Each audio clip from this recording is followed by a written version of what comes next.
Hey everybody, this is Petey from the Spinner Rack, and I'm going to do something new for the Spinner Rack, we're going to look through the 90s comic books, and we're going to pick out the best books of the 90s. Now, the 90s is when everything crashed and fell apart, but there's got to be something good in there. So what do we have?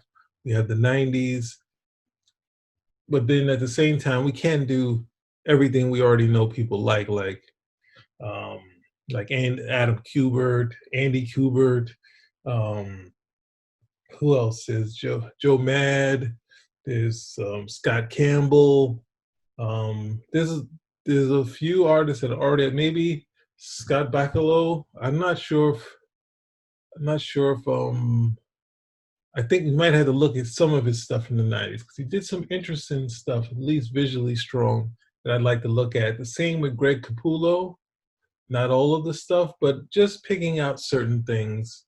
But they'll probably be back on the burner since I've at the same time, same with same on the same angle would be Frank Miller, since most of his stuff was pretty much gold to most fans. But there's one book maybe I would pull out that we could talk about. And then writers, I mean, the same thing we got to stay away from.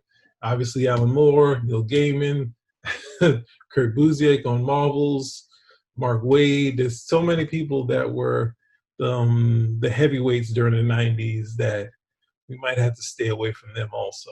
So we're going to look at some books that you might not have seen. And hopefully you might check out also since, hey, the comic stores might be opening back up. And then there might be some books that you just pick up and check out and have fun with. So that's what we're going to do next. So in this installment of the greats of the 90s, we have the Superpatriot. Now, you're saying to yourself, this is very Image. I mean, you have some shoulder pads, you have a jock strap, you have a lot of a cyborg, you have some elements of Cable in there, but this is very 90s. But there's one thing that Superpatriot has from the Savage Dragon. It has Dave Johnson.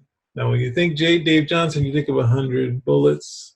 You think of a cover artist, you think of design work, you think of a lot of classic things, but in the 90s, he was a comic book artist. And then I think there's some funny stories, I think on the Giffen Studios, there's a podcast on them.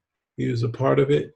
But this right here was something that I was waiting to read. I couldn't wait to read because Dave Johnson, I was a big fan of his, still a fan of his covers, but I don't necessarily buy comics for covers anymore. So in this, I'm just going to go through. This is an ad for Superpatriot, and you could see, well, I mean, this is like your standard Image fare, but it's also Dave Johnson. So we're going to give you a quick go through the first miniseries and then quickly go through the second miniseries because I want you to go out and buy it.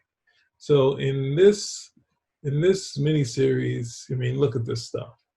Like this, this is one of the premiere. Now, this one is, even though both of them are heavy action, this one is more in the line of an Image comic book because it has young blood in the story.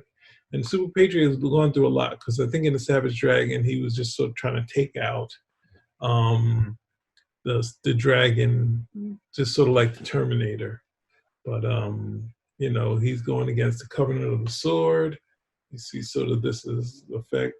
That's their symbol.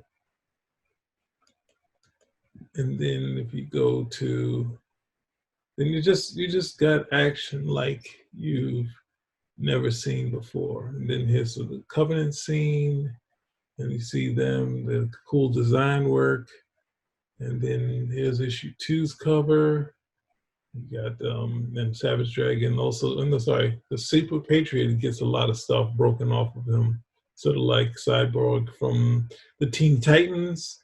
So then he did a sort of a classic sort of art, like mimicking stuff from the 40s.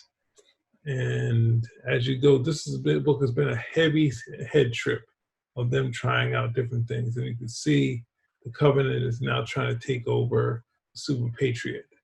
So then it would jumping to issue 4, it would lead to him versus Die Hard. And it's not John McClane, this is the Image character. There's a big fight between these two characters.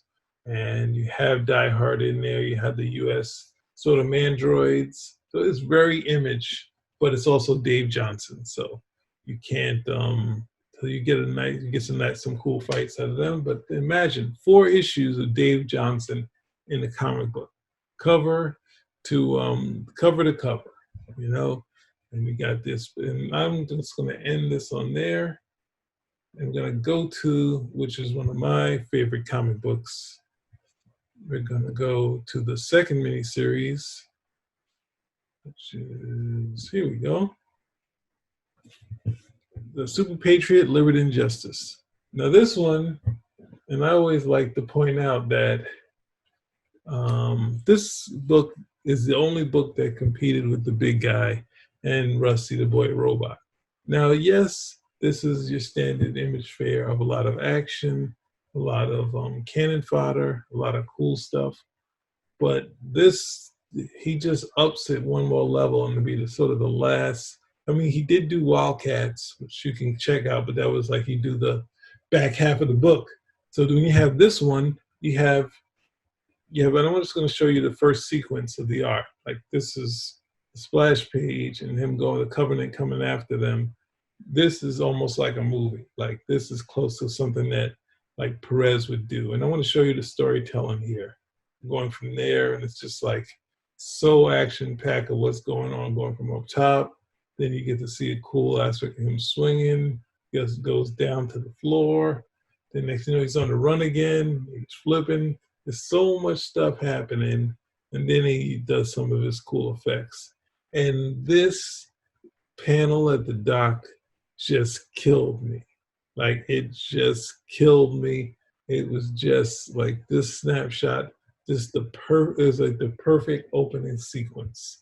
So we have that done. Let's go to, that's just going to show you that, because in the second one, they introduced in the first issue, but then you have Liberty and Justice, who are revealed to be his children. And they're taking on the costume that Super Patriot had when he was younger, and then his daughter has a different costume.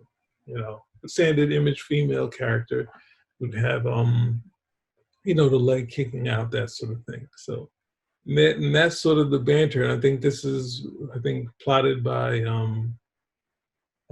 Keith Giffen and the writing team of Tao. I'd have to look it up, but I'll post it so you can see that. Now, this you get, I mean, like the Covenant stuff he's doing here, even better. So I'm just going to give you the first sequence and get even more cooler effects of the Covenant in here and some of the nice tech and whatnot, and even a nod to the first the Superman movie. And then you got this of the Covenant. Now, like this, I was just like bowled over by this artwork. And it's the only thing that was competing with Jeff Darrow as far as action and cool stuff in there. Because, you know, it's hard to beat Jeff Darrow, and this stuff was coming very close. I think this ultimately should be reprinted as a larger edition, but I think Eric Larson, I think I wrote in about the sequel, and he said that Dave Johnson is slow, probably not doing comics anymore, and didn't sell enough. So what can you do? So we're going to issue 4, and it's just more. And this is another. I guess it was in Tokyo. Just another romp of action. And I said in the first issue to say, well, this is giving you locales, a lot of cool stuff in here. So yeah, here we got the writers.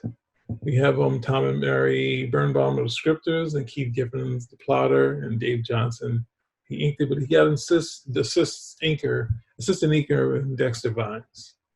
And let's see, like this is the opening sequence. They're going in and there's an attack on the plane. So then you get some more, and then here, this is where you get to the banter where they're trying to, you know, he's showing them stuff as they fight. So you get a lot of, this is just, and I guess I'm going to stop here because he knocks the person off, takes the bike, and then he's off and running. So I want to stop here. I want you guys to go in and get it. And let's, no, not stop sharing. Going to issue 4. Now there's a big reveal in issue 4 And of course, there's more action, but this is a swan song for Dave's. Well, no, I think he did the first issue of what's that thing he also did? Superman Red Sun, but he didn't finish the series. So then you have some more cool Covenant, and you have this other interesting character that we've seen throughout the book. And then, oh, I should have found that. But then here's some nice storytelling things that Dave can do. Like it's kind of sad that he's not, he's not doing regular comics anymore. But see, from there, jumping out the window to Brown, like he's just a very strong storyteller. And I wish he kept doing comic books. But there's one other bit that I think I kind of miss. So I'm going to quickly go through this book and get some other cool effects. Nope, I don't want to do that.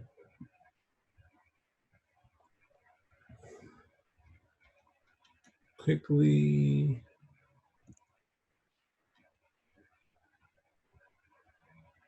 And here, this is another cool thing because we have this guy with this fisherman with all these things, and he's eating like these nuts and bolts, and that's supposed to be Jeff Darrow. That's a nod to Jeff Darrow, and of course, Eric Larson shows up in the book. So that said, I want you guys to check out.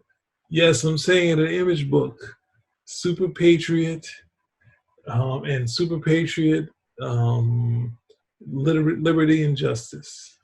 There's a later series that Robert Kirkman, we don't need to talk about that. I'm not saying it's good or bad, but obviously Kirkman fame, you should already possibly have gone out and see this. But I say go out and buy the first two miniseries of the Superpatriot, which is a lot of fun, very much an image book, but it's still a lot of fun. Thank you.